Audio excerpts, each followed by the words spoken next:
किरण शर्मा। हम मंजू शर्मा अपना YouTube channel पर सबके स्वागत करै छी। नमस्ते, प्रणाम सब दीदी भाईजी के प्रणाम, सब यूट्यूब फैमिली के प्रणाम, जते चाची माई दीदी सुनबे सबके प्रणाम। और हम दोनों देवरानी जेठानी जा रहल छी बहुत प्यारा से कजरी गीत गाब, अहाँ सब जरूर सुनब और गीत के लास्ट तक अहाँ सब सुनब। बहुत प्यारा सा कजरी गीत है, सावन पर के कजरी गीत गाबा जा रहल छी हम सब। अखन सावन के मास चले तो बहुत प्यारा से कजरी गीत ज्यादा चल रहा है, के हम सब फिर से कजरी गीत गाबा जा रहल छी। अहाँ सब जरूर प्यार आशीर्वाद देव, आशा करै छी कि अहाँ सब जरूर हमरा सबके प्यार आशीर्वाद देव और आगा जरूर बढ़ाब और अहाँ सब फुल वाच करके जरूर सुनब।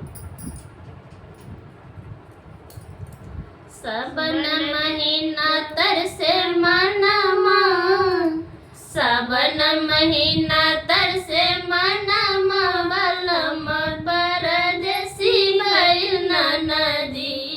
सबन महीना तरसे मनमा, बलम परदेसी भइल नदी।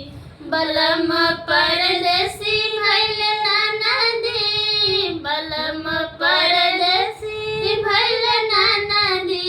सबन महीना तरसे मनमा, बलम परदेसी भइल नदी। सबन महीना तरसे मनमा, बलम परदेसी भइल नदी। याद आवे उनकर सबरी सुरतिया, याद आवे उनकर सबरी सुरतिया। जिया तरसावे उनकर मीठी मीठी बतिया, जिया तरसावे उनकर मीठी मीठी बतिया। सबन में ना अइले नदी, सबन में ना अइले नदी।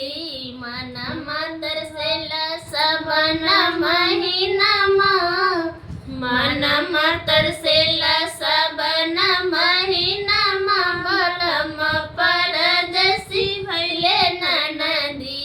मनमा तरसेला सबन महीनामा, बलम परदेसी भइल नदी। सबन महीना सबके बलम घर अइले, सबन महीना सबके बलम घर अइले। हमर बलमुआ हमके भुलैले, हमर बलमुआ हमके भुलैले। भूल गइले कहल बचनिया, सबनमा में ना अइले नदी। भूल गइले कहल बचनिया, सबनमा में ना अइले नदी। भूल गइले कहल बचनिया, सबनमा में ना अइले नदी। बलम परदेसी भइल नदी, बलम परदेसी भइल नदी। याद आवे सबन महीनामा, याद आवे सबन महीनामा, बलम परदेसी भइल नदी। याद आवे सबन महीनामा, बलम परदेसी भइल नदी। बलम परदेसी भइल नदी, बलम परदेसी भइल नदी।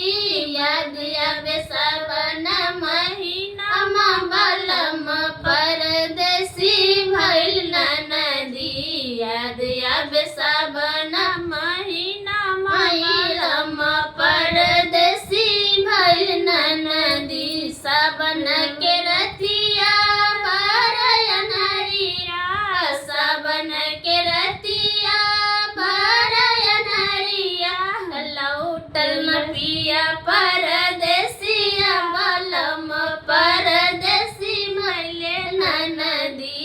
लौटल न पिया परदेसिया, बलम परदेसी भइल नदी।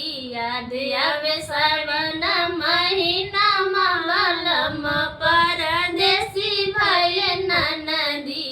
याद आवे सबन महीनामा, बलम परदेसी भइल नदी।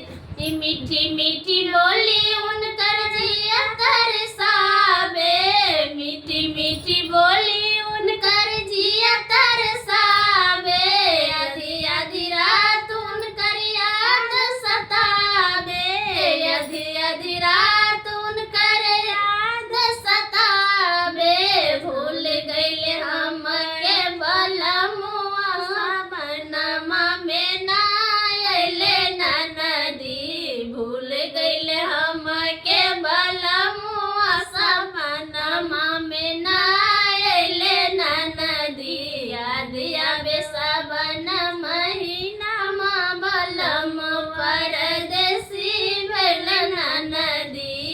याद आवे सावन महीना बलम परदेसी भइल नदी बलम परदेसी भइल नदी बलम परदेसी भइल नदी बलम परदेसी भइल नदी बलम परदेसी भइल नदी याद